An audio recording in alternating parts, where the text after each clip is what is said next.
पुराने समय में एक संत अपने शिष्य के साथ एक गांव में रुके। कुछ ही दिनों में संत की ख्याति आसपास के क्षेत्र में फैल गई। अब उनके प्रवचन सुनने और दर्शन करने के लिए दूर दूर से लोग आने लगे। ये देखकर उसी गांव का एक अन्य पंडित परेशान हो गया। उसे लगने लगा कि इस संत की वजह से मेरे भक्त कम हो जाएंगे, मेरा जीवन यापन कैसे होगा। पंडित ने संत का दुष्प्रचार करना शुरू कर दिया। वह लोगों के सामने उस संत की बुराई करता था।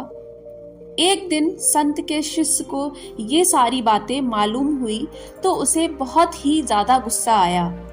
वह तुरंत अपने गुरु के पास पहुंचा और पूरी बात बताई। संत ने शिष्य की बातें सुनी और कहा कि उसे छोड़ो, उस पंडित से वाद विवाद करने का कोई लाभ नहीं।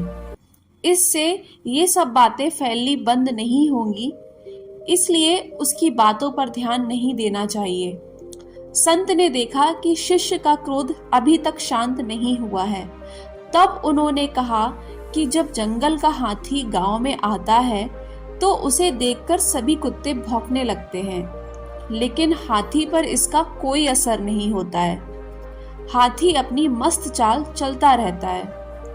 कुत्ते भौंकते हुए थक जाते हैं और वापस अपने इलाके की ओर भाग जाते हैं। हमें भी अपनी बुराई करने वालों के साथ इसी तरह पेश आना चाहिए। हमें सिर्फ अपना काम ईमानदारी से करना चाहिए और सत्य के मार्ग पर आगे बढ़ते रहना चाहिए। हमारे अच्छे काम ही ऐसे लोगों का मुंह बंद कर सकते हैं।